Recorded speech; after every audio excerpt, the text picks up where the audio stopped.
La Méditerranée est un trésor.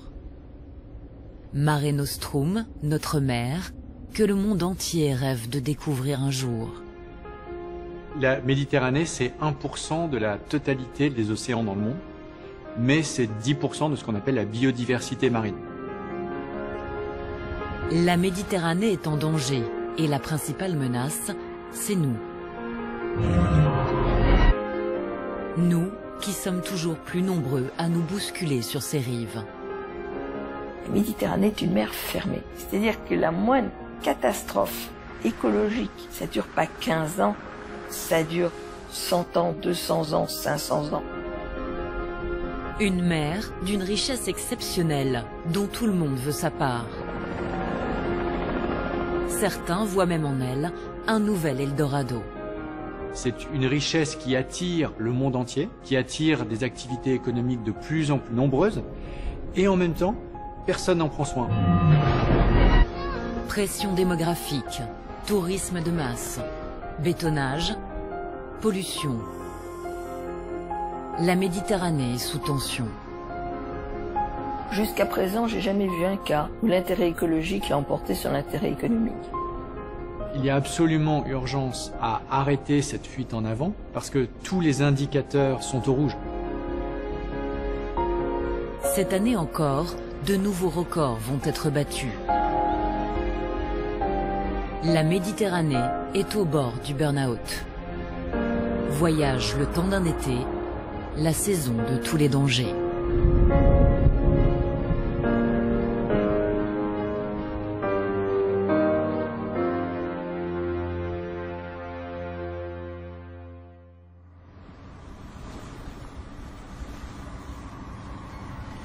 C'est au pied de la chaîne des Pyrénées, sur la côte du Languedoc, que la famille Zaragoza pêche depuis des générations. André sort chaque nuit, pendant la saison d'été, à la recherche de sardines.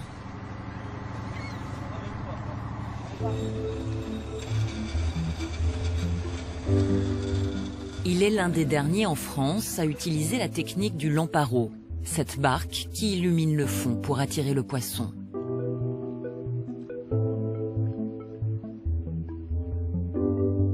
On a vu quatre bulles de sardines là, sous le canot, et on va attendre maintenant que ça se ramasse. Voilà. Il n'y a pas grand chose pour l'instant. Quand on sort le soir, on ne sait pas ce qu'on va ramener. La sardine. Elle tient son nom des navigateurs grecs qui la pêchaient en abondance au large de la Sardaigne dès l'Antiquité.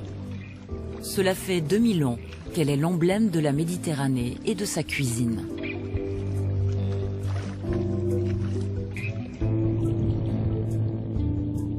Mais depuis peu, la sardine est menacée. Elle a perdu 30% de sa taille et de son poids, et elle vit 5 fois moins longtemps. Ça donne une tonne de sardines.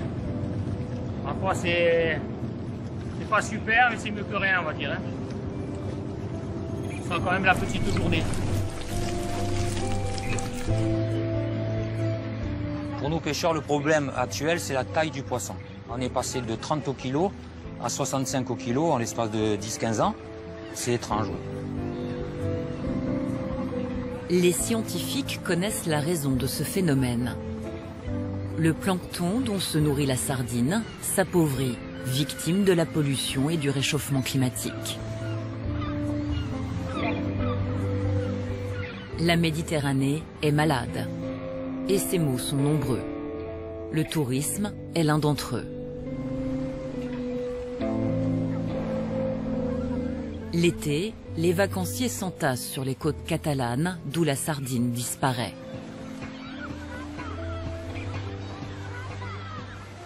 Chaque année, 300 millions de personnes se disputent un coin de sable en Méditerranée. L'été, c'est la période de l'année où il y a le plus de pression sur l'écosystème, notamment à cause du développement touristique. Aujourd'hui, la Méditerranée, c'est la première destination touristique au monde. Un tourisme de masse qui défigure les paysages côtiers, qui abuse des ressources de la mer et aggravent la pollution de l'air et de l'eau. Il continue pourtant à se développer à un rythme inquiétant. En 2030, 200 millions de touristes supplémentaires se presseront autour de la Méditerranée. Le développement du tourisme de croisière en particulier, qui a fait de la Méditerranée une cible prioritaire dans le monde, est l'une des choses dont il faut s'inquiéter. Parce qu'en général, quand une activité économique se développe de façon très rapide, l'expérience montre que l'on ne se rend compte des conséquences sur l'environnement qu'une fois que le mal est fait.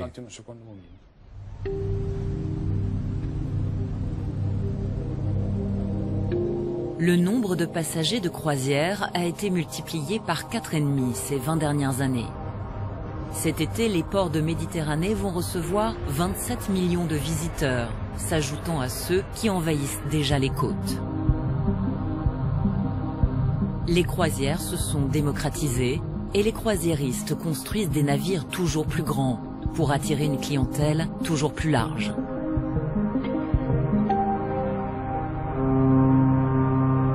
Les États riverains, eux, se battent pour capter cette nouvelle manne.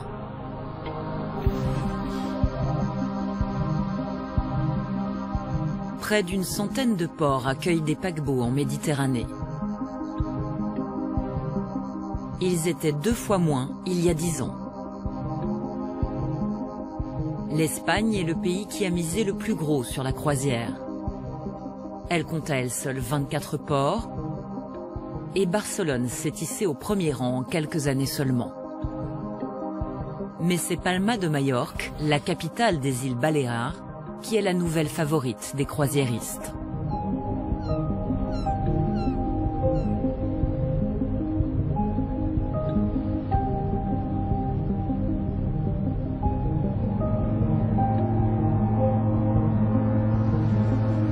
Aujourd'hui, il n'est pas rare de voir 5 paquebots à la fois dans le port de cette ville de 400 000 habitants. On a même compté jusqu'à 8 navires en une journée le long des quais.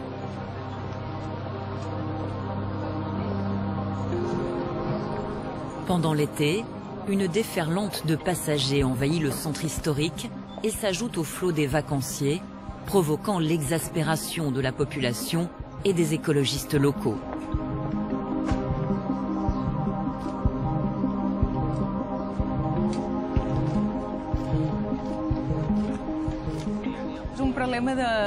Il y a un problème de saturation dans cette île. Tous les produits touristiques sont des produits de masse. Et ce pari politique en faveur du tourisme de croisière a un impact évident sur l'environnement. De Venise à Barcelone, en passant par Santorin, la population s'insurge contre cette invasion.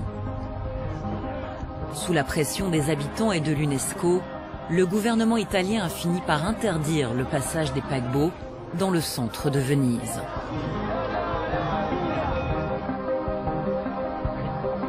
Et la résistance s'organise. À Majorque, des représentants d'autres ports sont venus soutenir les habitants de Palma. Quand on parle de villes qui vivent d'une économie de tourisme, on devrait plutôt parler de villes qui risquent de mourir du tourisme. Pour moi, c'est une problématique commune à tous les grands ports de la Méditerranée, qui accueillent des paquebots.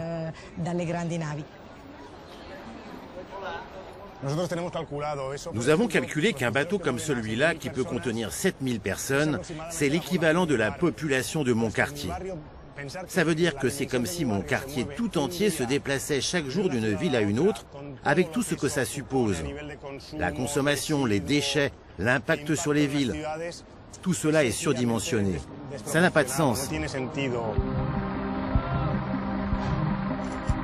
En l'espace de 15 ans, Palma a dépassé Venise pour devenir le 3e port de croisière de Méditerranée, passant de 500 000 à 1 700 000 passagers par an.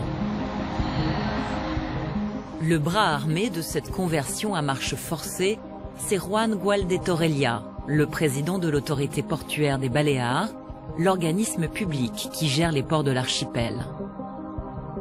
Des dizaines de millions d'euros ont été investis dans la construction de nouveaux quais ainsi que d'un terminal pour les passagers des paquebots.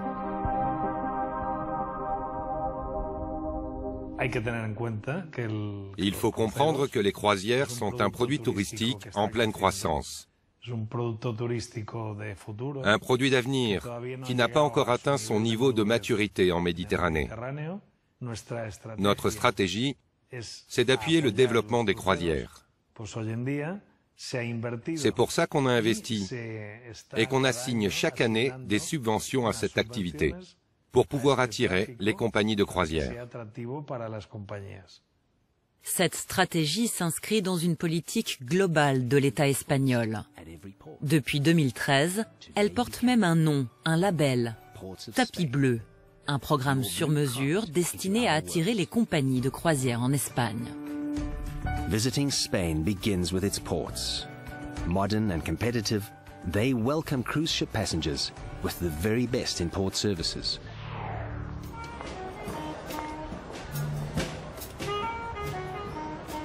Chaque année, Majorque bat des records. Avec 14 millions de visiteurs par an, le tourisme représente près de 70% de ses revenus. Et grâce aux croisières, l'île espère remplir encore davantage les caisses des entreprises touristiques et celles de l'État.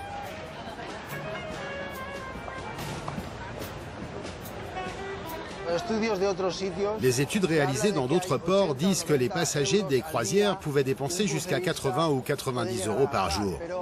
Mais aujourd'hui, on serait plutôt à 30 ou 40 euros, parce que le prix des croisières est de moins en moins cher. Par conséquent, leurs clients ont moins de pouvoir d'achat. Ce qui les intéresse, c'est de se balader, de se payer une glace et de retourner sur leur bateau. Ce n'est pas un tourisme rentable pour nous.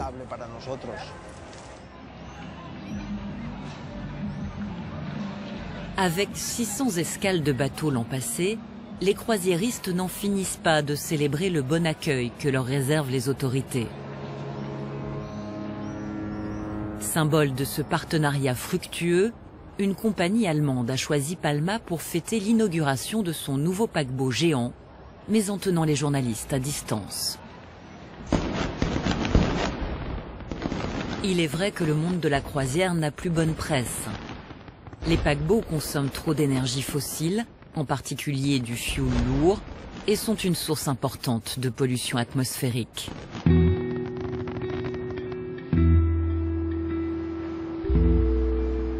Au petit matin, à l'heure où les boîtes de nuit ferment, deux hommes s'affairent devant les grilles du terminal des paquebots. Le professeur Axel Friedrich est un scientifique spécialiste de la pollution atmosphérique. Avec lui, Daniel Rieger, membre de l'association écologiste allemande NABU, qui a fait de la lutte contre la pollution des bateaux de croisière l'un de ses chevaux de bataille.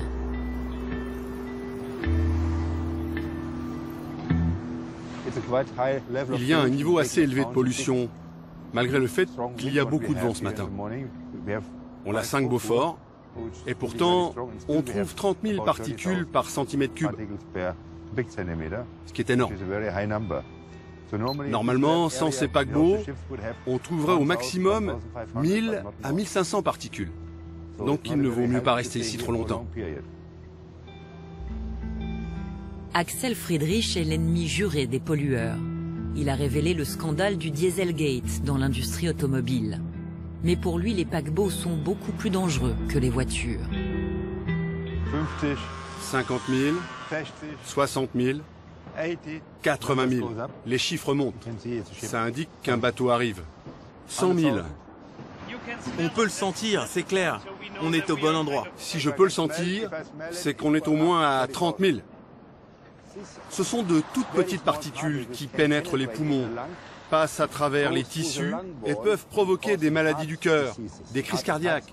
On sait que ces particules peuvent aussi passer par le nez pour atteindre le cerveau et provoquer des maladies comme celle de Parkinson, des cas de démence ou encore des fausses couches. Particules fines, mais aussi soufre et oxyde d'azote qui font exploser le taux d'ozone, les bateaux de croisière, comme les cargos, sont de véritables nids de pollution. et l'obligation d'utiliser des carburants moins nocifs n'entrera en vigueur qu'en 2020. Mais ceux-ci resteront quand même 5 fois plus polluants qu'un diesel automobile. Et ces parcs d'attractions flottants tournent 24 heures sur 24, même à quai, pour alimenter l'éclairage, l'air conditionné, mais aussi les distractions les plus énergivores comme les casinos, les patinoires ou les simulateurs de surf. La puissance que consomment ces bateaux, c'est l'équivalent d'une petite centrale électrique. Mais si c'était des centrales, elles ne seraient pas autorisées parce qu'elles polluent trop. Cela veut dire que les villes sont lourdement polluées par la présence de tous ces bateaux. Et pas seulement les habitants, mais aussi les touristes. C'est un comble. La pollution générée par les grands navires serait la cause de 60 000 décès prématurés chaque année en Europe. À Marseille, où la fréquentation des paquebots a explosé, les cas de cancer des voies respiratoires se multiplient chez les riverains. Mais apparemment, le président du port de Palma n'en a pas entendu parler.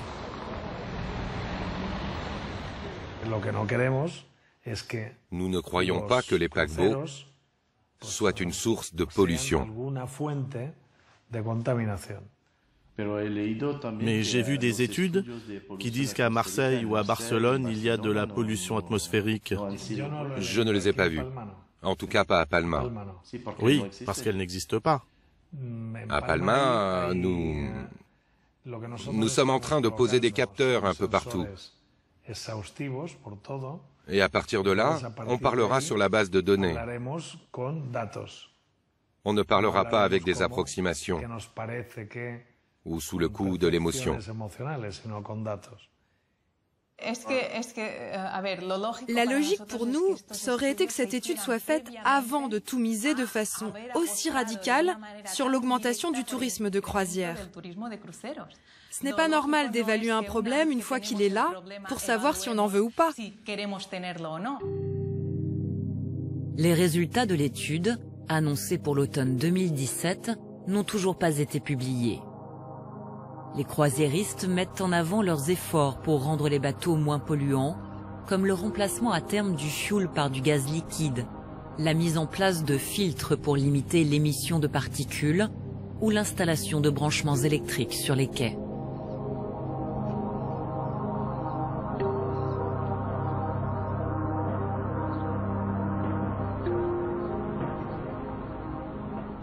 La technologie existe, mais elle n'est pas utilisée.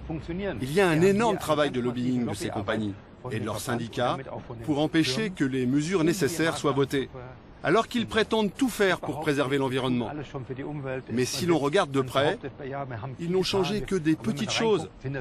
Par exemple, l'utilisation d'ampoules LED. Le plus important, c'est-à-dire le filtrage des émissions de gaz, ils ne le font pas.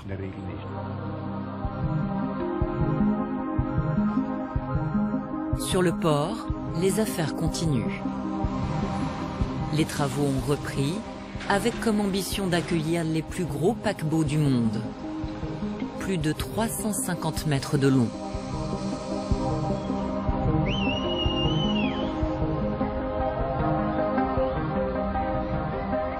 L'objectif, encourager les croisiéristes à faire de Palma leur port d'attache. Un port d'embarquement et de débarquement des passagers. Plusieurs compagnies ont d'ores et déjà répondu présent. Le développement des croisières, il vient du fait que chaque État, au bord de la Méditerranée, se fait concurrence et se dit, puisque le gâteau augmente, moi je veux aussi en avoir ma part. Et du coup, on a une sorte comme ça de fuite en avant qui, pris isolément, est parfaitement rationnel, parfaitement logique, mais qui, quand on dézoome et quand on regarde la globalité des impacts, est juste insupportable pour la Méditerranée.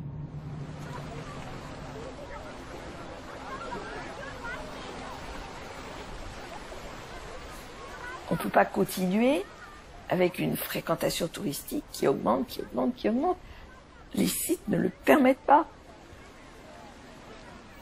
Notre système économique ne repose que sur les flux. Je fais rentrer beaucoup d'argent, mais je ne me rends pas compte de la manière dont je détruis mon patrimoine dans le même temps.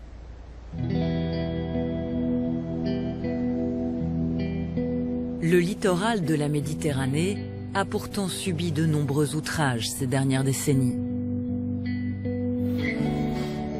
Le bétonnage initié par le général Franco a commencé dans les années 60 en Espagne. Puis dans les années 70, la France et l'Italie ont suivi l'exemple pour avoir leur part de la manne touristique. Ensuite, le béton a conquis les côtes de Croatie, de Grèce, de Turquie et de Tunisie dans les années 80 et 90. Aujourd'hui, une myriade de stations balnéaires et de marinas a envahi le bassin méditerranéen. Mais l'appétit des promoteurs immobiliers est sans limite. Entre 2005 et 2025, il est prévu de bétonner 5000 km supplémentaires de littoraux. Donc on voit bien qu'on est là aussi dans une fuite en avant. On est incapable de tirer les leçons du passé. On est incapable de mettre une limite. En Méditerranée, quelques joyaux sont encore préservés du bétonnage. Au Monténégro, la baie de Kotor est l'un de ces derniers petits coins de paradis qui semblent à l'abri des masses.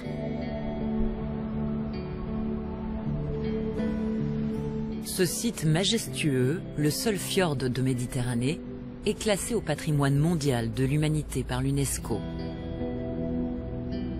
L'époque de la grande Yougoslavie socialiste et la guerre civile qui a suivi ont longtemps tenu le Monténégro à l'écart des sentiers touristiques.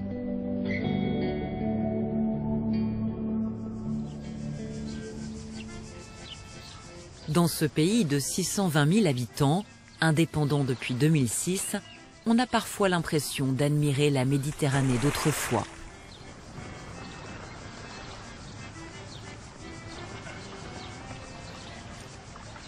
À Tivat, l'un des villages de la baie, les Monténégrins en villégiature ont pourtant vu le paysage changer.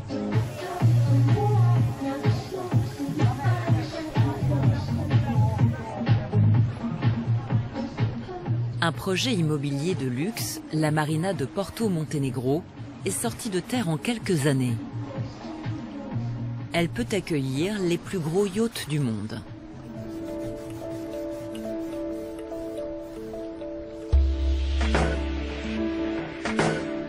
Paparazzi et mendiants sont tenus à l'écart pour le plus grand confort des clients.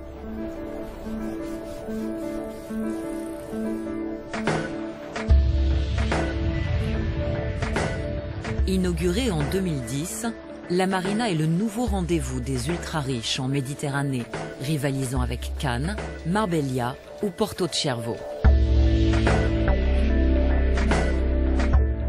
Dans ses films promotionnels, Porto Monténégro vante ses appartements de luxe, vendus jusqu'à 3 millions d'euros. 100 fois le prix d'une maison dans le village voisin. Un hôtel 5 étoiles, des restaurants et des boutiques de luxe accueillent millionnaires et badauds.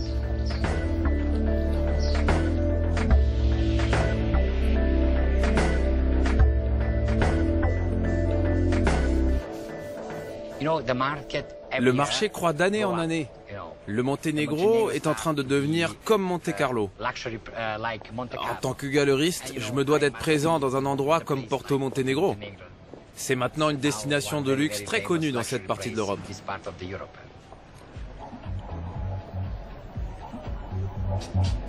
Ce soir, la fête s'achèvera par un défilé de mode et une dégustation de vin au bord de la piscine du Yacht Club.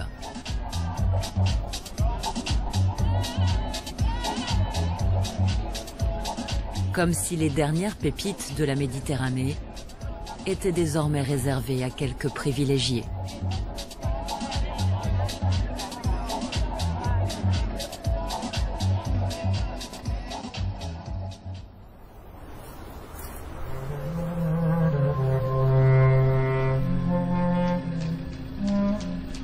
L'histoire de Porto Monténégro commence en 2005, à Podgorica, la capitale aux accents d'architecture post-soviétique.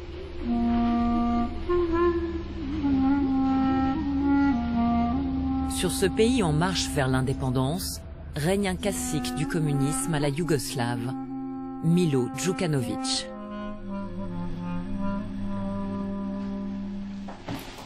Son plan, privatiser les entreprises nationales afin d'attirer les capitaux étrangers et de remplir les caisses du futur État.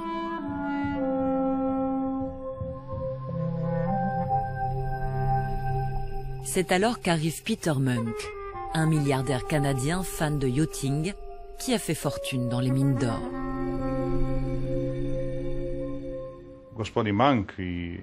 Monsieur Munk et ses associés voulaient construire une marina de luxe pour les méga-yachts, avec l'ambition que ce soit la meilleure de toute la Méditerranée. Et ils ont travaillé leur projet pour qu'il soit plus attractif que les autres marinas du même genre. Pour notre gouvernement, c'était très important de soutenir cet objectif. Et c'est ce que nous avons fait.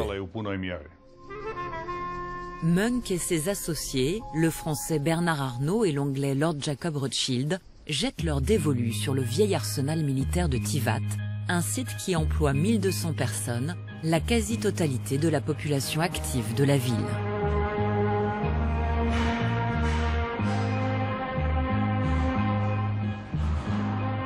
Grâce à l'intervention de Djukanovic, Munk décroche une concession de 99 ans pour à peine plus de 3 millions d'euros, au lieu des 110 millions estimés au départ. Et les cadeaux ne s'arrêtent pas là. Lorsque la première tranche du projet est inaugurée en 2010, les investisseurs ont déjà obtenu du Premier ministre des avantages exorbitants. Le gouvernement et Peter Munk ont négocié dans ces 10 dernières années des lois et règlements favorables à l'industrie du yachting au Monténégro. Donc pas d'impôts ni de TVA sur le fioul, peu de charges patronales, un impôt réduit sur les sociétés, la facilitation de l'entrée et de la sortie du pays ont persuadé les propriétaires de yachts et leurs équipages que le Monténégro est vraiment l'endroit où il faut venir. Nous avons une station essence qui vend du carburant à 45% moins cher que le prix au détail. Les plus gros de ces yachts peuvent contenir 4, 5, voire 600 000 litres, donc pour eux, l'économie est conséquente. Plusieurs centaines de milliers d'euros économisés à chaque plein. À Porto Monténégro, la station essence ne désemplit pas. Et les pompes sont capables de débiter jusqu'à 1000 litres de fioul par minute. Partout dans le monde, le luxe est taxé. Mais au Monténégro, c'est le contraire. On prend aux pauvres pour donner aux riches. C'est Robin des Bois à l'envers. Porto Monténégro jouit d'une sorte de statut d'extraterritorialité dans ce pays. Et puis on assiste à des situations comme celle que vous pouvez voir là, avec ce bateau qui accoste. Il va pouvoir se mettre à quai sans avoir effectué aucune formalité.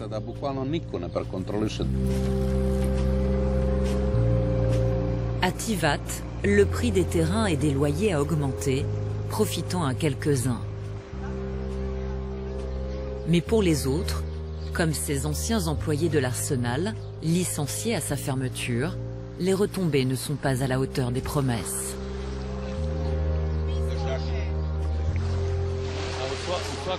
Porto Monténégro est devenu l'emblème de Tivat. C'est vrai que c'est plus beau, plus exclusif, plus moderne qu'avant. Mais nous, on a besoin de vivre de quelque chose et de travailler quelque part. Ce projet n'a généré que très peu d'emplois. J'ai 3 enfants et aucun d'entre eux n'a de chance de travailler là-bas. Alors qu'ils auraient trouvé un emploi à l'Arsenal, s'il était encore là.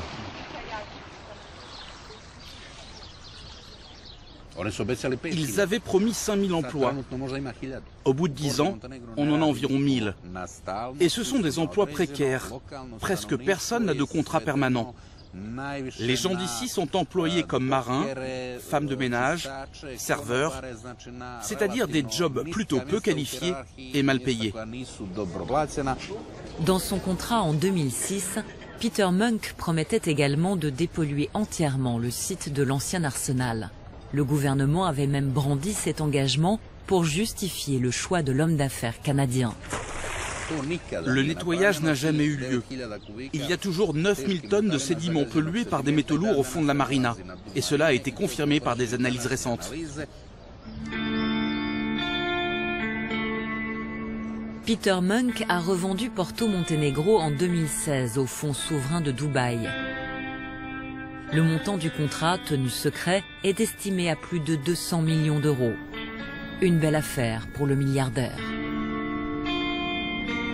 Les nouveaux propriétaires émiratis profitent des mêmes avantages que Peter Munk et poursuivent son plan d'agrandissement du site.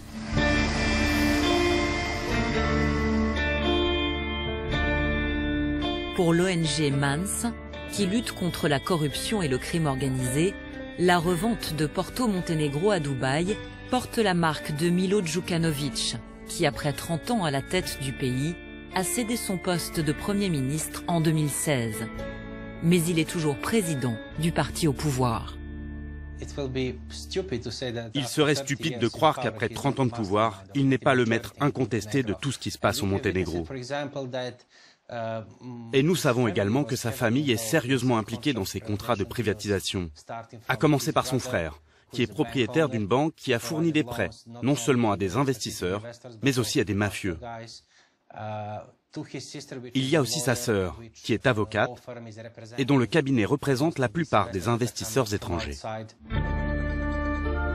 Milo Djukanovic a été classé parmi les 20 dirigeants politiques les plus riches du monde en 2010 par le quotidien britannique The Independent, qui révélait l'origine douteuse de sa fortune. Il a également été inculpé en 2003 en Italie par une commission anti-mafia. Et un consortium de journalistes d'investigation lui a décerné en 2015 le prix de la plus grande personnalité du crime organisé. Quelle est votre réponse à ces allégations? C'est très simple. Ce sont des critiques politiciennes. Ce qui me gêne avec ce genre d'argument, c'est que quand ça va trop loin, cela nuit aux intérêts du pays.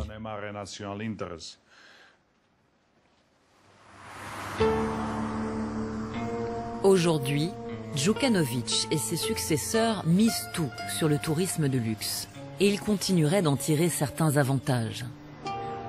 L'exemple de Porto Montenegro a fait des émules et le béton ronge les rivages de la baie de Kotor avec la bénédiction du gouvernement.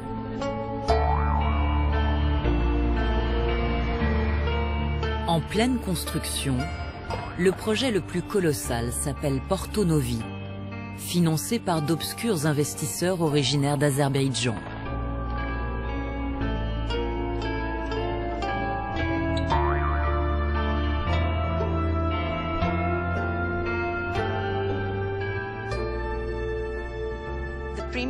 Les appartements premium seront ceux de la marina, tout en haut des immeubles qui lui font face.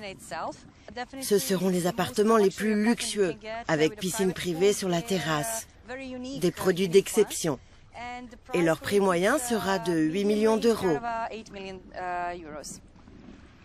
8 millions d'euros. Qui peut acheter ces appartements, selon vous? Ceux qui aiment profiter de la vie, qui aiment les belles choses, qui aiment la nature et qui, bien sûr, ont de l'argent.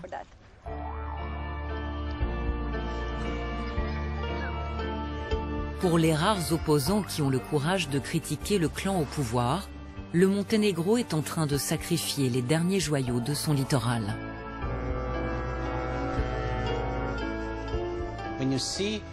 Quand on découvre la côte aujourd'hui, on voit qu'ils se sont vraiment comportés en prédateurs. Nos dirigeants sont même prêts à risquer d'être rayés de la liste de l'UNESCO pour garder les faveurs des investisseurs. l'UNESCO en 2016 a adressé un avertissement à l'État monténégrin, menaçant de retirer la baie de Kotor de son classement, fait extrêmement rare dans l'histoire de cette institution. Mais cela n'a pas suffi à remettre en question les chantiers en cours.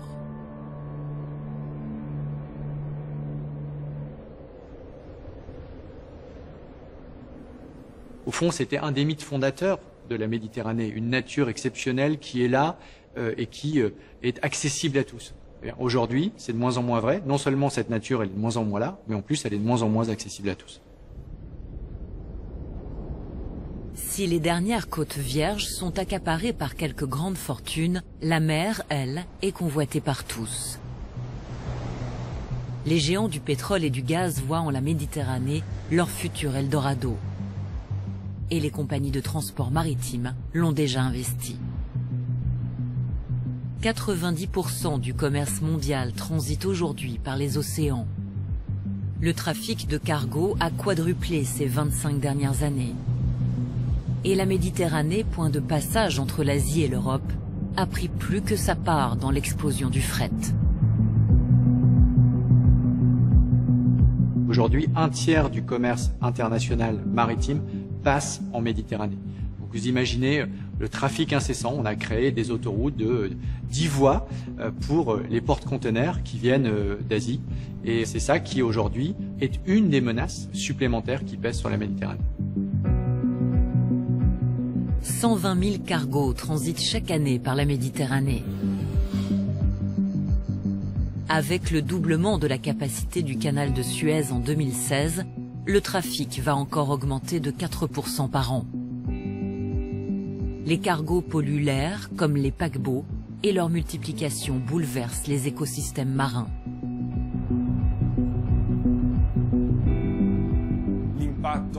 L'un des impacts de ce trafic, c'est la perturbation qu'il crée chez les espèces marines, notamment à cause du bruit des moteurs. Il y a aussi un impact sur les grands cétacés qui peuvent entrer en collision directe avec les cargos.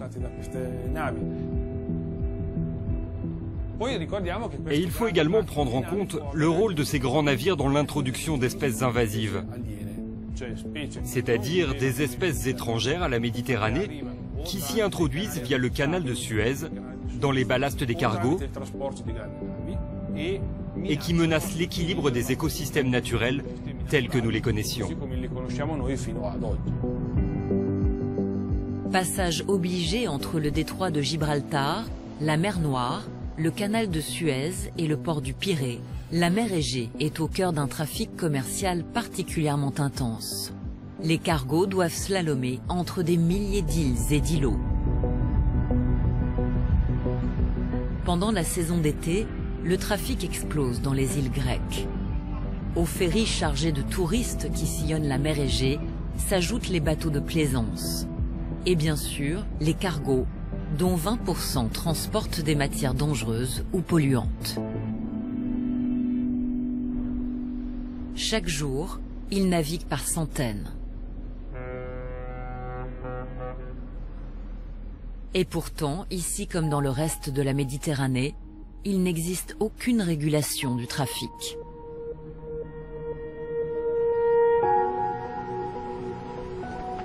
À l'est de la mer Égée, dans les îles du Dodécanèse, des citoyens engagés sonnent l'alarme.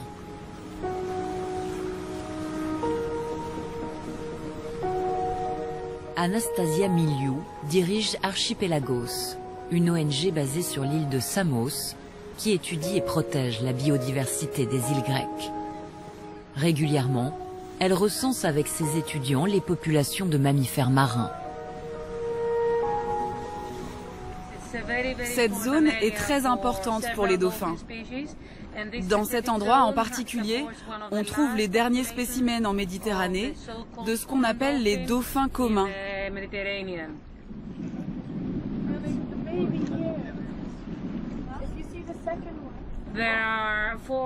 Ici, il y a en tout 4 espèces de dauphins, 3 espèces de baleines et une importante population de phoques moines de Méditerranée.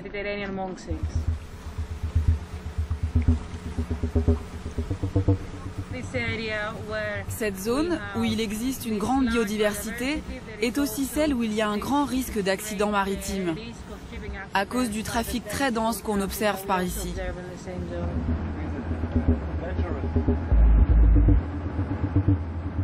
Le capitaine Theodoris Tsimpidis est un ancien de la marine marchande. Il y a 20 ans, il a tout quitté pour créer Archipelagos.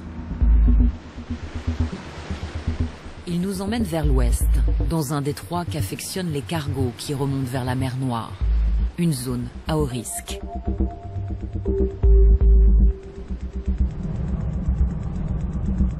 Le bateau d'Archipelagos croise un navire transportant des matières chimiques.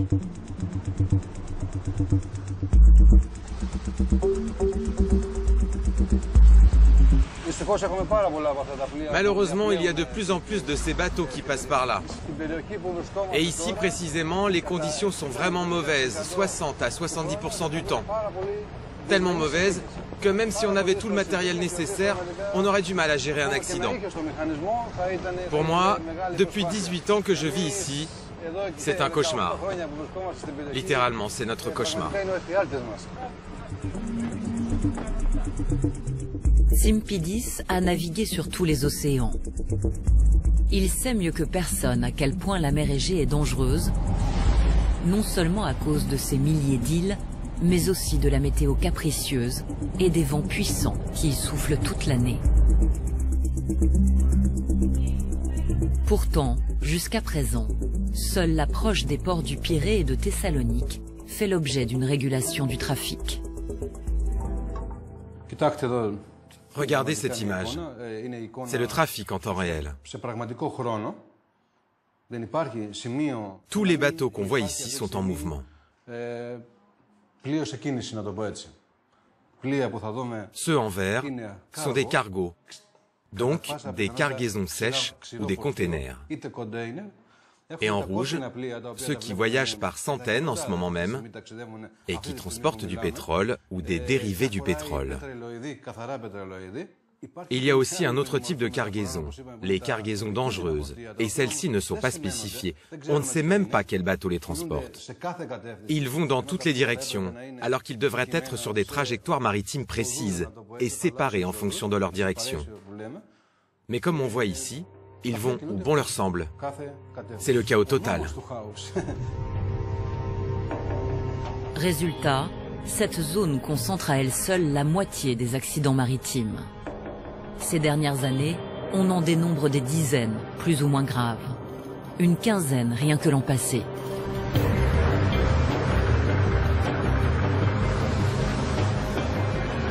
Des incidents qui n'ont pas fait grand bruit, très peu de victimes et une pollution limitée. Les gardes-côtes, aidés par des compagnies de remorqueurs privés, ont réussi jusque-là à éviter une catastrophe. Mais le jour où un gros porteur chargé de pétrole ou de matières chimiques tombera en panne en pleine tempête, que se passera-t-il? Ils n'auront que quelques instants pour intervenir.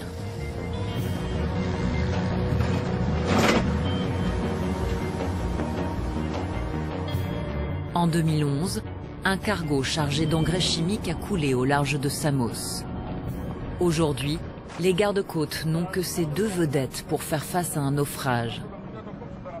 Signe de leur embarras, ils ont délégué un simple pilote pour nous répondre. Malheureusement, on n'a pas de remorqueur sur l'île. Le remorqueur le plus proche est à l'île de Chios, c'est à 2h30 d'ici. Vous pensez que vous avez les moyens suffisants pour faire face? On peut couper un instant? Moi, je ne peux pas répondre à cette question.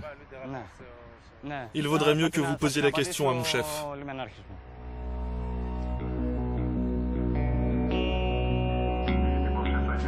Le siège des gardes-côtes grecs est basé au port du Pirée. Là aussi, leurs responsables ont bien du mal à rassurer. Je considère que le corps des gardes-côtes est à un niveau très élevé de préparation pour faire face à des cas de pollution.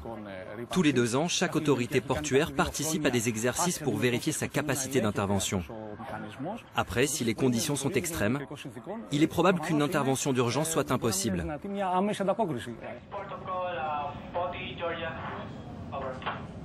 2 jours après cette interview, alors que les conditions météo étaient excellentes, un petit tanker coulait en pleine nuit juste en face du Pirée, à Salamina, suite à une erreur de l'équipage.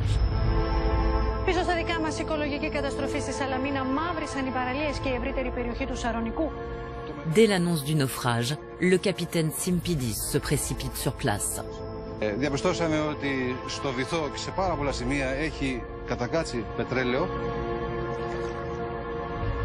Dans les jours qui suivent et malgré la proximité des secours, les Grecs assistent impuissants à l'arrivée du pétrole sur les plages d'Athènes. Les autorités sont montrées du doigt. Να στείλει 50-100 η πολιτεία είναι υπεύθυνη να μπορέσουμε να σωθούμε. Έχουμε καταστραφεί. 10 ans avant cet incident, c'est un paquebot, le Sea Diamond, qui était venu s'échouer sur les falaises de Santorin. L'épave repose toujours au fond de l'eau. Mais aujourd'hui, les autorités préfèrent raconter une autre histoire aux touristes. Leur préoccupation, c'était d'étouffer l'affaire, de faire en sorte qu'elle soit oubliée. Et les petites bouées qui restent pour empêcher des fuites résiduelles de pétrole sont présentées aux touristes comme une ferme aquacole. C'est vraiment révoltant. Et aucune mesure n'a été prise depuis pour empêcher qu'il y ait un prochain Sea Diamond.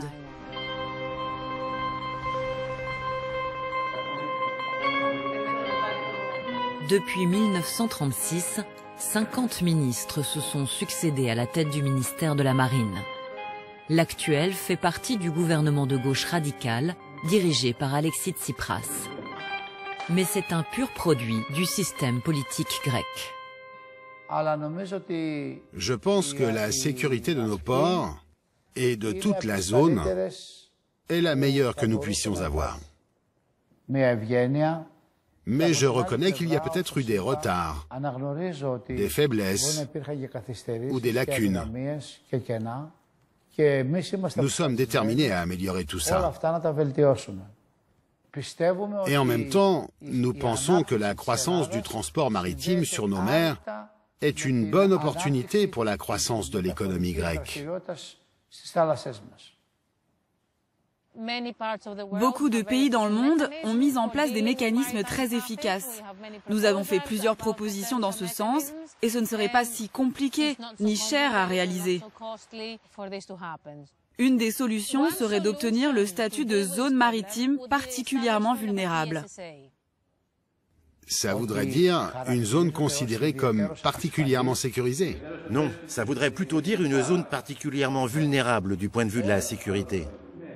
Visiblement, ni le ministre ni ses conseillers n'ont entendu parler de ce statut.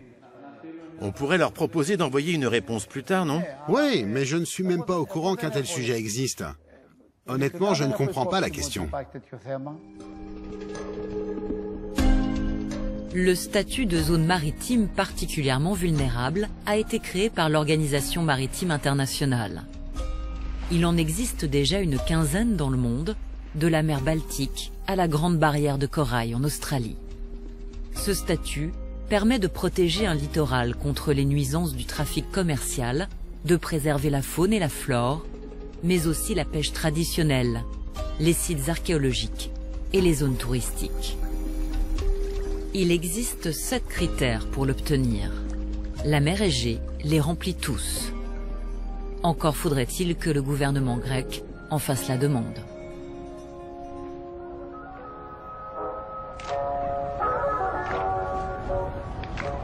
Pas question pour Athènes de nuire à la principale industrie du pays, le tourisme.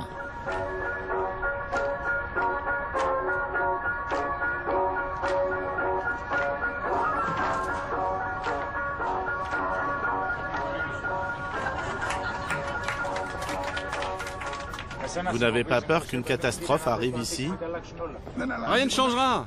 Ce sera couvert en 2 secondes. Je te le dis, moi. On est le pays du c'est pas grave, du laisse tomber. Et après, c'est la catastrophe qui arrive.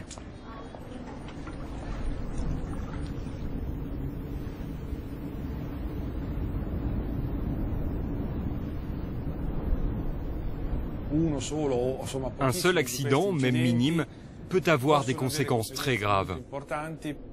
Parce que dans une mer dont l'eau ne se renouvelle que tous les 100 ans, si un incident de ce type arrive, les conséquences vont durer beaucoup plus longtemps qu'ailleurs.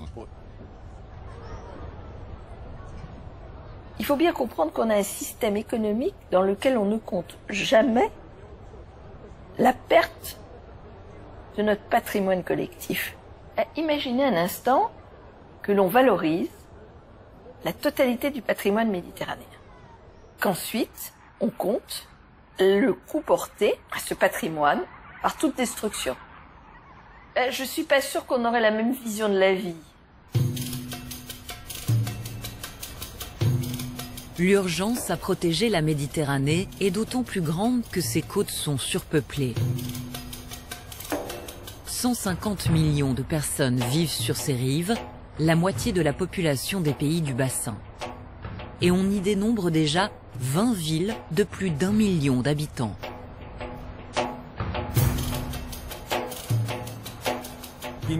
La Méditerranée est déjà l'une des mers les plus polluées du monde. Mais 80% des déchets proviennent de la terre ferme. Donc il est évident que plus la population augmente, plus la pollution risque d'augmenter. Mais l'espace naturel, lui, ne grandit pas. D'Alicante à Venise, d'Istanbul au Caire, la surpopulation est déjà une réalité. Et la situation va encore s'aggraver, surtout à l'est et au sud. Dans 20 ans, 100 millions d'habitants supplémentaires peupleront le littoral. Certaines régions sont déjà menacées d'asphyxie.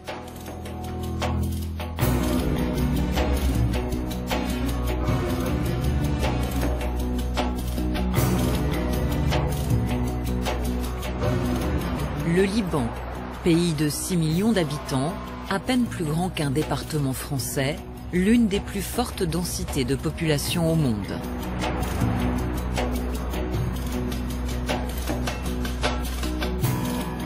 « 90% de ses habitants s'entassent sur les côtes.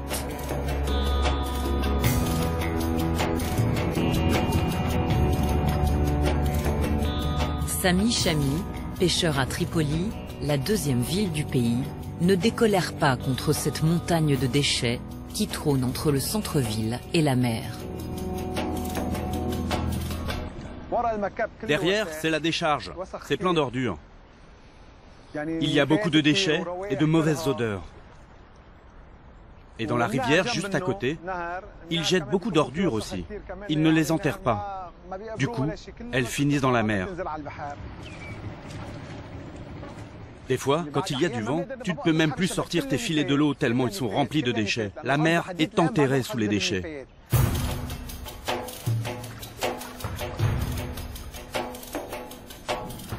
Au Liban, la gestion des déchets domestiques est un problème récurrent. Jusqu'à récemment, plusieurs montagnes d'ordures à ciel ouvert défiguraient le bord de mer.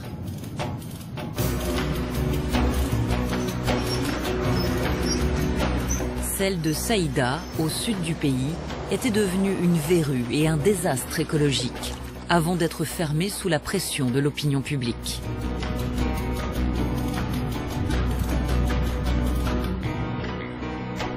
À Beyrouth, où vit 50% de la population, les ordures ont longtemps été jetées à la mer. En 2015, la ville a connu une crise sans précédent. Faute de décharges disponibles, les ordures n'ont pas été collectées pendant 8 mois.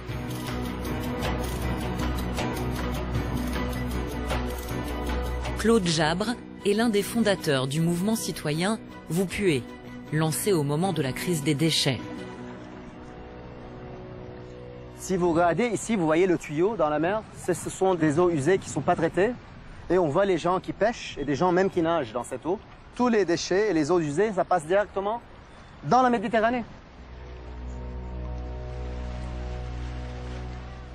Chaque été, ça devient de pire en pire. On entend toujours qu'il y a des gens qui passent dans les hôpitaux et les médecins, ils voient des brûlures, des gens qui ont des virus, des maladies qui sont vraiment étranges pour eux. Ils n'ont jamais vu ça. C'est surréel, ça, ce qui se passe. On nage dans les ordures et dans les eaux usées. Le résultat de décennies d'incurie de la part des autorités. Il en va de même pour la gestion des déchets domestiques. La crise n'est pas terminée jusqu'à maintenant. Ils ont ajourné la crise. Les déchets, ils étaient sur les routes. Maintenant, ils sont dans la mer.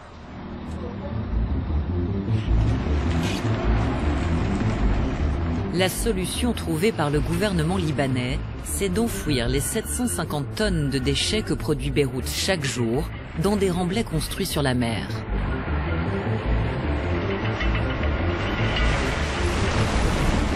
Une solution présentée comme provisoire, le temps de mettre en place un traitement propre et définitif des ordures.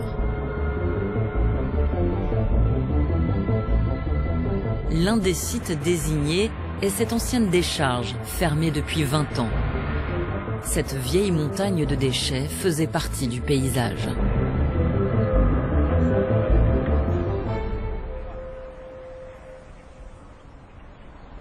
Le site compte non pas un, mais 2 remblais construits sur la mer, sur 500 000 mètres carrés. Derrière les digues sont enfouis les anciens déchets censés être inoffensifs. Et dans ces cellules blanches et étanchéifiées, les ordures ramenées chaque jour de Beyrouth.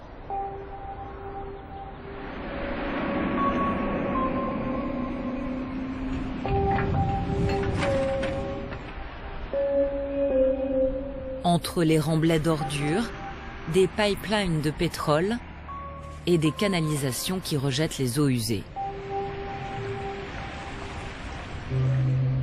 Un cauchemar écologique.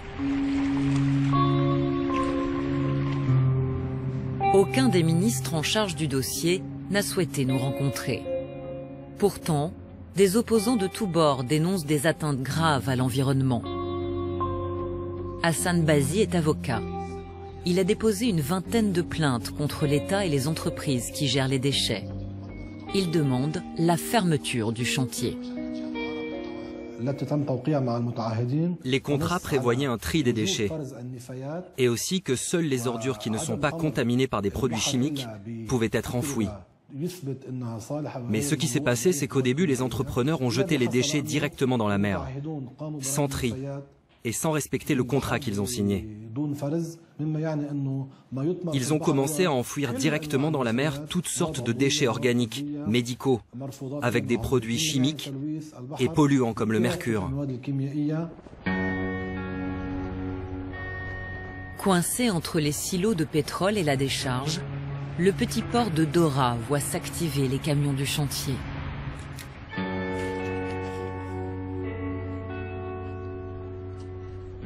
Les pêcheurs n'ont plus que leurs yeux pour pleurer.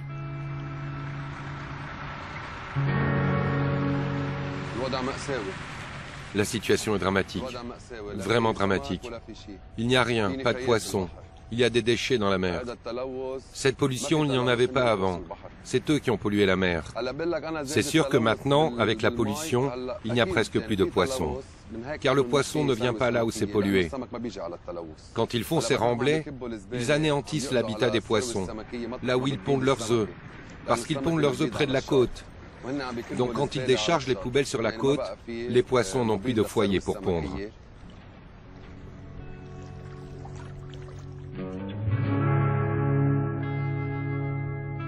Sur le chantier, 18 mois après le début des travaux, certains camions amènent encore des déchets non triés, une violation flagrante du contrat. Pire, le remblai se comble beaucoup plus vite que prévu. Au lieu de 900 tonnes annoncées, ce sont 1500 tonnes qui sont déchargées chaque jour.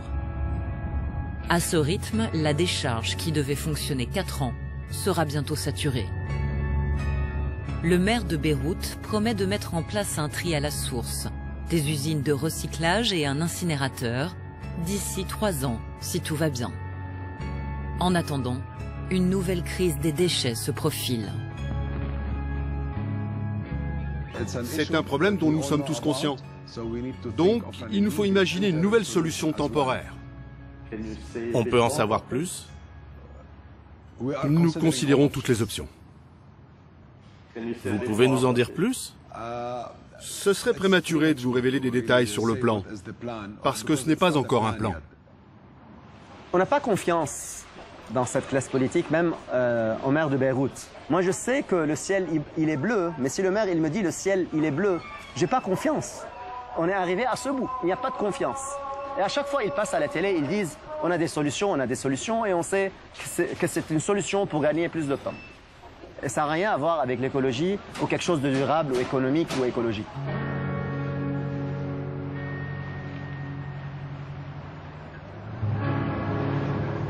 Le Liban continue à mal gérer ses déchets, à ne pas trier, à jeter n'importe où. C'est devenu systématique et c'est un programme d'État. Nous sommes en train de remblayer la mer avec nos déchets. Pionnier du recyclage au Liban, Pierre Issa a fondé une ONG qui fédère une vingtaine de centres de tri à travers le pays. Mais le gouvernement ne l'a jamais suivi.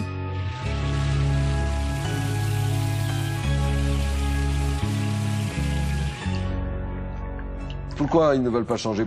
Ils ont l'impression qu'ils vont en tirer moins de profit. Ils veulent que la richesse rentre dans la poche de ces 5-6 familles qui tiennent le pays et que eux, par la suite, ils distribuent leur prébande par un système de clientélisme et de népotisme qui est ancré là depuis les Ottomans. C'est la corruption totale. Et le problème des déchets, c'est un problème exemplaire de la corruption de la classe politique au Liban. Ce qui motive toute cette opération, c'est l'incidence du foncier qu'on va gagner sur la mer. C'est jamais présenté comme ça, évidemment. Ces décharges transformées en remblais pourraient-elles servir à construire des complexes immobiliers? À Beyrouth, les terrains constructibles sont rares et même inexistants sur le bord de mer. L'intérêt aujourd'hui, c'est pourquoi pas trouver une solution pour résoudre ce problème des ordures et pourquoi pas faire une très belle opération immobilière à moyen et long terme. C'est un peu comme à Monaco ou à Nice, où quand on gagne sur la mer, c'est quand on n'a que cette issue-là pour augmenter du mètre carré et des métrages disponibles. Donc automatiquement, pour un promoteur, c'est le Graal d'avoir une propriété et de pouvoir gérer et développer une propriété sur un remblai. Il y a déjà le projet Waterfront City, construit les pieds dans l'eau, dans la banlieue nord de Beyrouth. Ici, les appartements sont à vendre jusqu'à 2 fois plus cher qu'au centre-ville.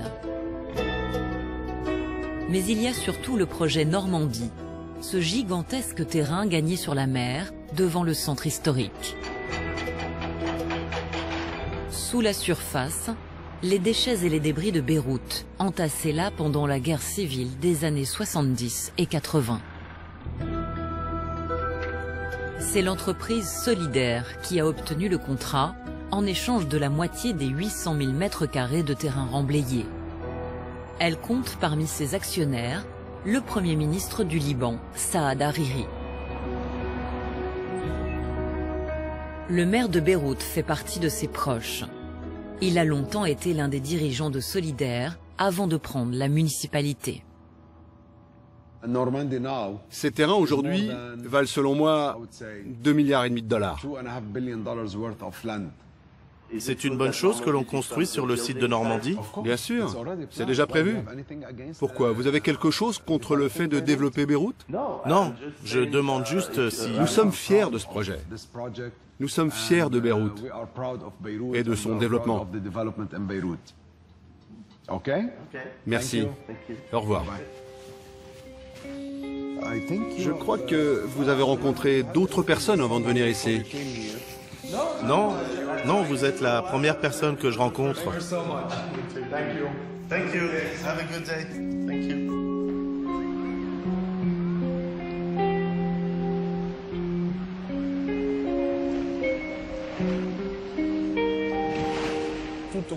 Dans tout ça, on n'a pas pris en compte le phénomène de la montée des eaux.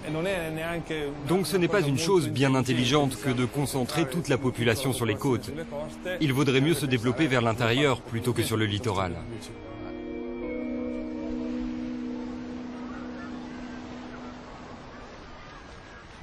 Je suis tout à fait consciente de la manière dont le lobbying et la corruption ont envahi la sphère publique d'un certain nombre de pays, ce qui explique que les mesures qui devraient être prises ne le sont pas. Jusqu'à présent, j'ai jamais vu un cas où l'intérêt écologique l'a emporté sur l'intérêt économique. Je l'ai pas vu. Il faut comprendre que sur la question de la Méditerranée, de sa fragilité, on en est aujourd'hui à peu près au stade où nous étions il y a une trentaine d'années quand on a commencé à parler du changement climatique. En Méditerranée, la pollution industrielle n'est pas un phénomène nouveau. Alors que la saison d'été se poursuit, les vacanciers n'ont pas envie de savoir que des polluants issus de l'agriculture et des usines continuent à se déverser massivement dans la mer.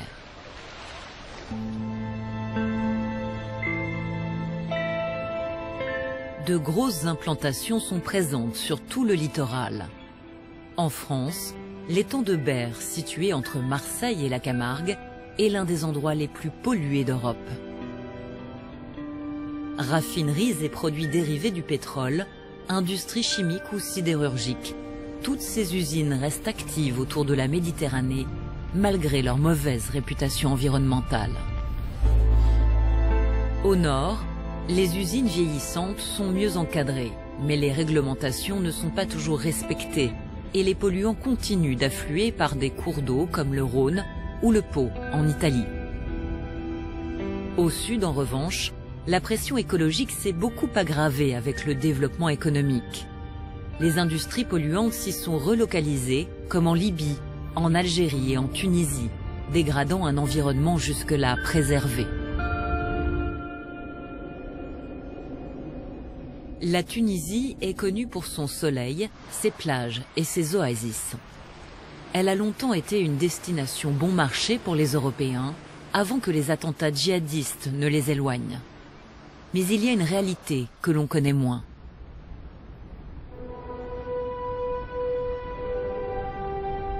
Au sud du pays, à 80 km des plages de Djerba, le site industriel de Gabès exploite la principale ressource naturelle de la Tunisie, le phosphate. Il sert à fabriquer de l'engrais qui sera exporté en Europe et dans le monde entier. Une source de devises capitale pour la Tunisie, dont l'économie est fragile. À Gabès, tout a changé lorsque l'État a choisi d'implanter une usine d'engrais en 1972. Depuis, d'autres usines chimiques se sont installées et le site s'est agrandi. Quand les usines ont démarré, les gens étaient vraiment très contents là d'avoir de l'industrie dans la région qui était pratiquement une région purement agricole. La conscience là, des problèmes environnementaux, ce problème ne se posait même pas. Tout ça, c'était dans un contexte de toute une chaîne de développement. Entre les cuves et les hangars, un canal déverse des résidus de la production d'acide phosphorique et d'engrais. Ça, c'est le canal de décharge, dans lequel on rejette l'eau de refroidissement et le phosphogypse. J'aimerais bien ne pas être bu avec le phosphogypse.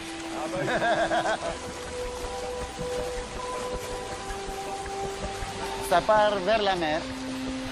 Ça part vers la mer. C'est ça la principale source de pollution. Effectivement, de la mer.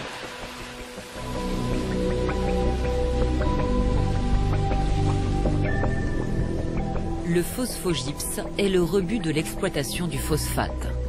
On y trouve des résidus de métaux lourds, de l'acide fluorhydrique, du soufre et de petites quantités de matières radioactives comme l'uranium ou le radium.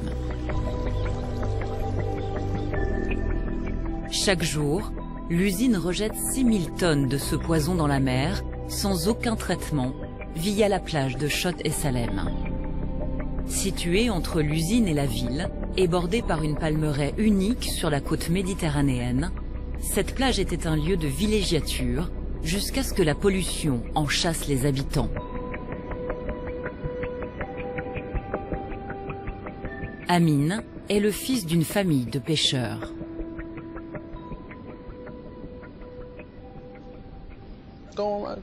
Tout est devenu noir. Regardez tout ce phosphate. Il n'y a plus rien.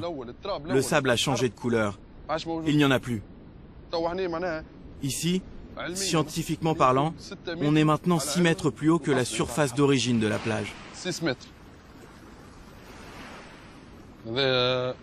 Et ça, ce sont des petites barques qui pêchaient ici.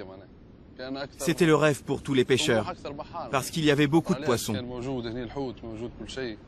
Les gens travaillaient pour la plupart dans la pêche. Ils travaillaient en famille. C'était comme ça dans ma famille, les Amrouni. On travaillait presque tous dans la pêche.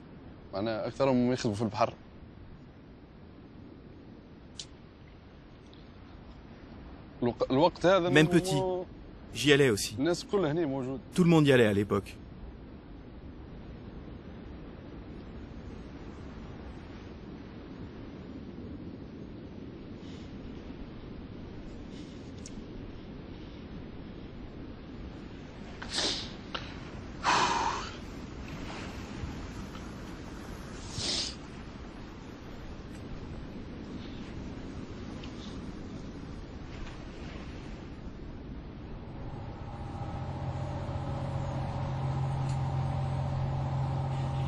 En 1970, le commandant Cousteau avait remarqué la biodiversité exceptionnelle du golfe de Gabès. Une zone riche en posidonie et en plancton, où plus de 200 espèces de poissons venaient se reproduire. Un paradis pour la pêche. Autrefois, plusieurs centaines de bateaux jetaient leurs filets au large de la plage. Il n'en reste plus qu'une quarantaine. Les rares pêcheurs à ne pas avoir abandonné ont dû investir dans des bateaux plus grands pour aller pêcher plus loin, loin de cette pollution. Les fonds marins sont anéantis sur des kilomètres.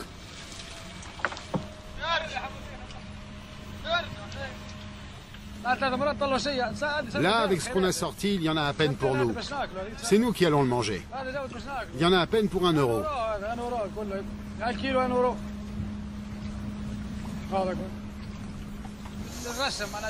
Avant, le poisson arrivait presque à la porte de chez nous. S'il avait pu voler, il serait venu jusqu'à chez nous. Un bateau comme celui-ci sortait au moins 1000 caisses de poissons à chaque fois. Et maintenant, voyez par vous-même, la mer est désertée, il n'y a plus de vie dans le golfe de Gabès. Cette usine, c'est un monstre. Elle a tué tous nos rêves. C'est un ogre. Il n'y a pas que la mer qui est souillée par la zone industrielle. À Gabès, où la vie tourne au ralenti et où les visiteurs sont rares, tout le monde sait que le pôle chimique ruine l'environnement et la vie des habitants. Les usines du site puisent abondamment dans les nappes phréatiques et rejettent dans l'atmosphère quantité de gaz et de particules toxiques.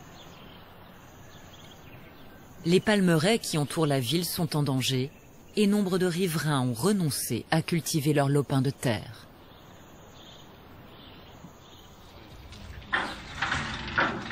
Par nostalgie, Amin et sa mère continuent coûte que coûte à essayer d'y faire pousser quelques plantes.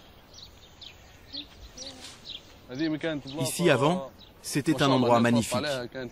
On plantait des melons, des tomates, des salades, de la laitue.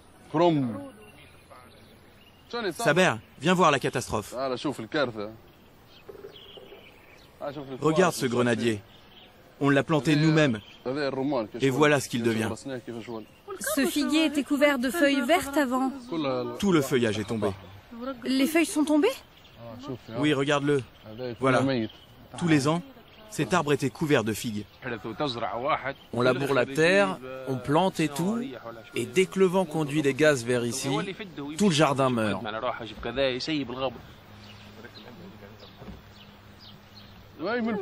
C'est quand ils vidangent leur système. Ils sortent de l'acide, du gaz. Du gaz qui nous brûle. Quand ça arrive, tu le sens. Tu sens la brûlure sur ta peau.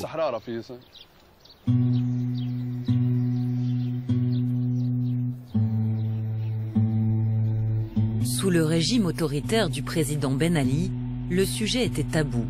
Pas question de critiquer le groupe chimique tunisien, l'entreprise publique qui gère le site et apporte de précieux revenus à l'État.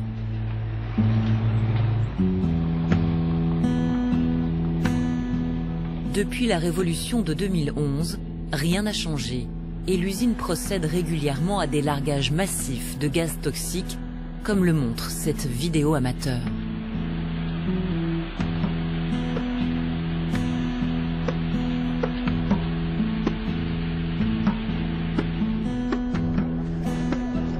Mais avec la fin de la dictature, la colère a surmonté la peur et les riverains de l'usine se mobilisent.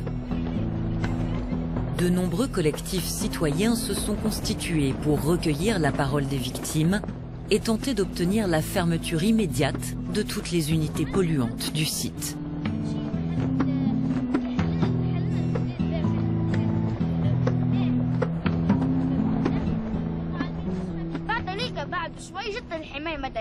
Les pompiers sont venus à l'école pour secourir ceux qui étaient malades dans la classe. Ils étaient 5 en tout. Nous, on n'avait pas le droit de sortir. L'institutrice a empêché l'air de rentrer. Elle a fermé les fenêtres et la porte. Mais l'odeur était toujours là. Et l'institutrice s'est étouffée. Elle est devenue très pâle. Et elle est tombée devant nous. Aujourd'hui, il y a beaucoup d'enfants qui naissent avec des malformations, des gens qui ont de l'ostéoporose, d'autres des cancers. Les gens souffrent de toutes sortes de maladies. L'été, les gens qui vivent près de l'usine ne peuvent même pas aérer leur maison. Ils doivent laisser les portes et les fenêtres fermées en permanence. Et on a des cas de décès, des gens qui en sont morts. C'est un crime. Ce n'est pas une situation sanitaire normale. Ce sont des crimes qu'on ne peut pas oublier.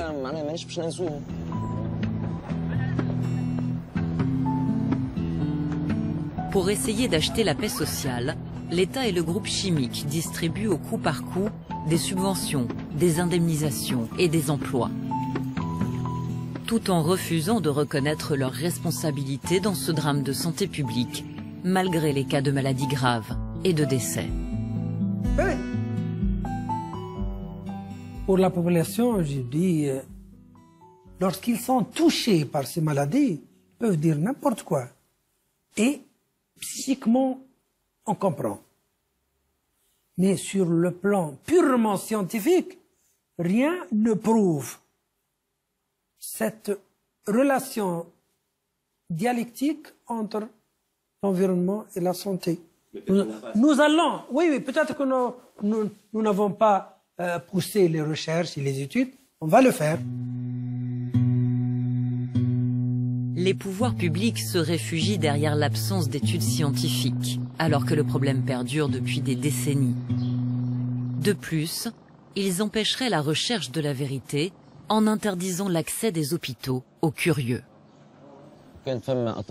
Il y a des médecins qui ont essayé de travailler sur cette question avant et après la dictature. Mais ils ont été renvoyés ou mutés. Aujourd'hui, certains docteurs avouent à leurs patients que leurs maladies sont dues à la pollution et ils leur conseillent de quitter Gabès.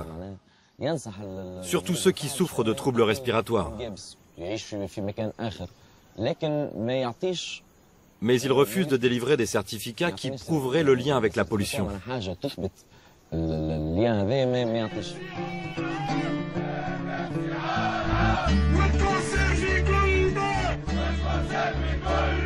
Au début de l'été 2017, la population s'est encore une fois rebellée.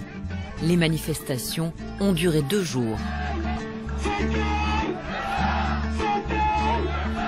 À l'origine de la colère, la promesse non tenue par le gouvernement de mettre fin au rejet de phosphogypse dans la mer. Acculé, il promet cette fois-ci de régler la question des émissions de gaz toxiques dans les 2 ans à venir. Et il s'engage à déménager toutes les unités polluantes d'ici 8 ans.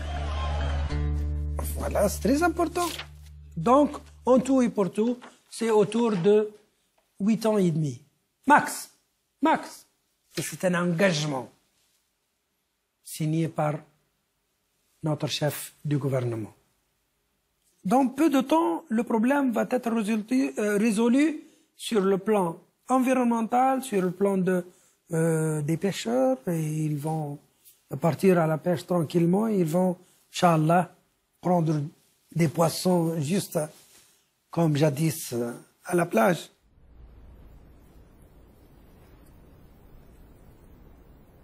Tout au long de ces dernières années, les promesses n'ont pas été tenues. Le calendrier n'a jamais été respecté. On veut des garanties et des dispositions qui engagent le gouvernement. Au-delà des promesses, c'est l'argent qui risque de manquer. Le déménagement des installations a été chiffré à 1,1 milliard d'euros. Le groupe chimique tunisien, qui traverse une crise majeure, a déjà annoncé qu'il ne pourra pas le financer seul, l'État non plus. Nous comptons sur nos amis européens, sur nos amis de la Méditerranée, sur l'Union européenne. J'en suis sûr que des dons vont être investis et fournis à la Tunisie pour ce projet-là. Je suis très optimiste.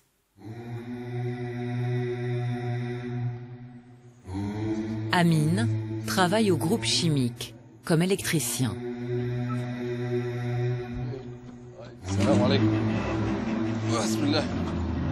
Plus de travail dans la pêche, ni dans l'agriculture. Le piège s'est refermé sur lui.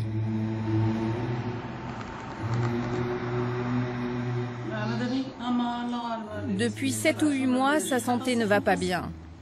Il n'arrête pas de tousser, mais c'est comme ça. Je ne veux pas qu'il y aille. On est détruit psychologiquement. Et on pense même pas à l'avenir, à savoir comment sera l'avenir. Tu vois le petit assis comme ça? Il est désabusé. Qu'est-ce qu'il a à attendre de l'avenir? Quel avenir?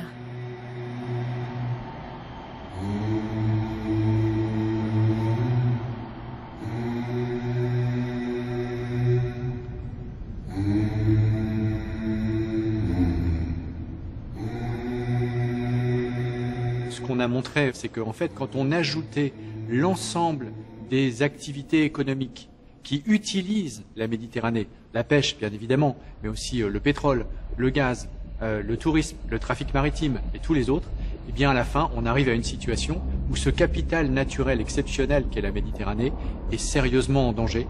Et cette saturation augmente les tensions et les conflits entre les activités. Le vrai risque qui pèse sur la Méditerranée, c'est de devenir la plus grande mer morte au monde. Est-ce que c'est vraiment ça qu'on a envie de léguer à nos enfants?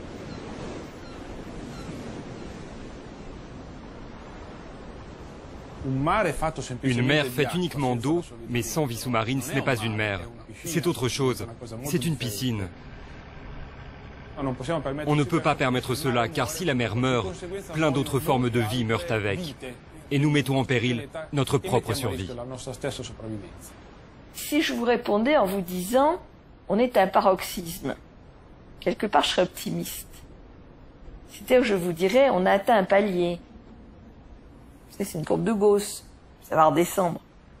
Je suis pas sûre.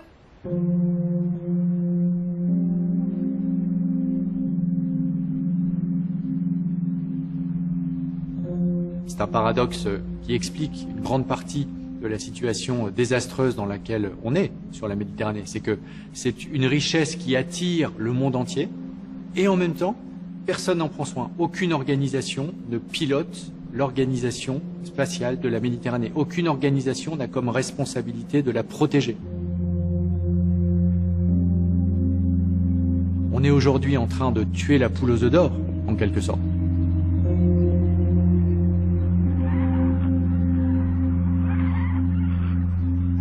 En général, le constat, on y arrive.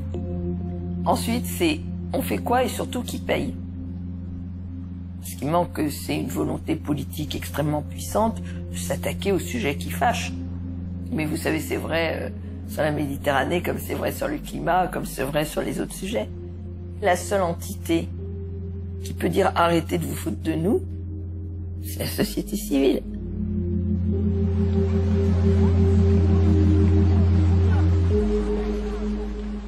Est-ce qu'on peut sauver la Méditerranée? Peut-être. Ma réponse, c'est peut-être.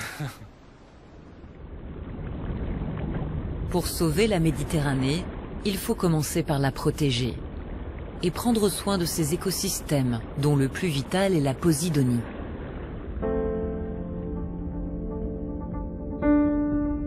Cette plante aquatique endémique à la Méditerranée vit entre 5 et 30 mètres de profondeur. Elle abrite à elle seule 25% de la biodiversité. Elle est le lieu de nurserie de nombreux poissons et micro-organismes. Elle capte le CO2, rejette de l'oxygène et empêche l'érosion des fonds marins et des plages. Ces herbiers sont les prairies de la Méditerranée et ils sont menacés partout où la présence humaine est trop forte. Depuis les années 80, l'alerte a été donnée pour sauver la Posidonie. Un réseau de surveillance s'est constitué, présent aujourd'hui dans 12 pays. En Corse, où cette plante vit sur la moitié des côtes, la réserve des Bouches de Bonifacio, dans le sud de l'île, est un modèle.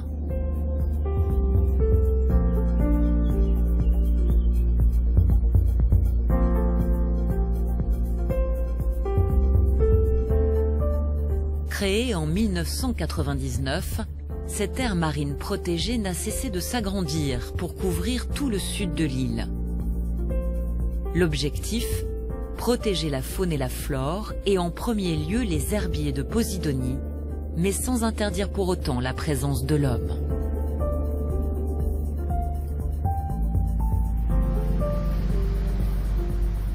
Alors que la saison d'été touche à sa fin, il suffit de plonger à quelques mètres de profondeur pour pouvoir admirer des espèces classées comme vulnérables. Et aussi d'autres que l'on croyait vouées à disparaître, comme le mérou brun, emblème de la Méditerranée, ou la langouste.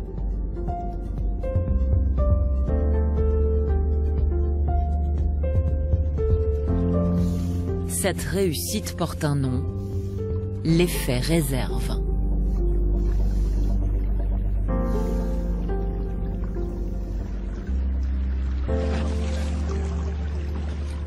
L'effet réserve, vous savez, c'est très simple. C'est très simple, c'est à peu près un facteur multiplicatif de 10 en 10 ans. En 10 ans, quand vous protégez la nature, vous arrivez à avoir 10 fois plus de biomasse, 10 fois plus de poissons, et vous avez vraiment un effet réserve qui peut être en mer extrêmement spectaculaire. Une aire marine protégée, c'est une véritable banque.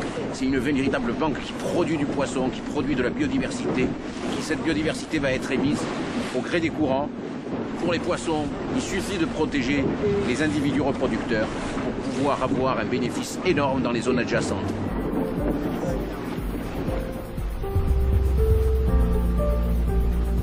Depuis 20 ans, les pêcheurs ont renoncé à leur chalut et pratiquent une pêche responsable. Les plaisanciers, de leur côté, ont appris à respecter les aires protégées. Des zones de mouillage ont été aménagées, comme ici sur les îles Lavezzi, afin d'empêcher que les prairies de Posidonie soient labourées par les ancres des bateaux. Sur l'eau, les gardiens de la réserve et la gendarmerie maritime veillent au respect de la réglementation grâce à un savant dosage d'information et de répression. Les amendes peuvent atteindre plusieurs dizaines de milliers d'euros. Mais le succès tient avant tout à la mobilisation de toute une île, tendue vers la préservation de son mode de vie et de son environnement. La protection de la nature, c'est pas simplement une affaire de spécialistes, de scientifiques qui éclairent des situations. C'est aussi des convictions très fortes et le peuple corse a toujours été vraiment très très attentif à la sauvegarde de la nature. Il l'a fait parce qu'aussi il y avait des défenseurs de l'environnement, mais on avait aussi des élus, des associations, des acteurs économiques. Les aires marines protégées, c'est un formidable espoir parce que vous savez, je crois que tout le monde doit avoir conscience que pour les Méditerranéens, le bleu qu'il y a derrière, c'est un peu notre sang. C'est un peu ce qui nous lie tous.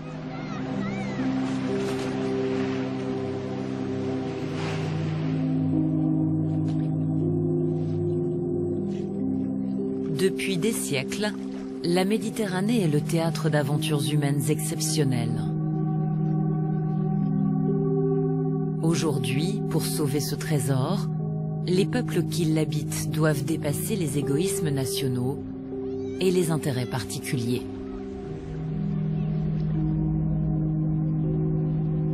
Et les prochains étés seront peut-être enfin plus doux pour la Méditerranée.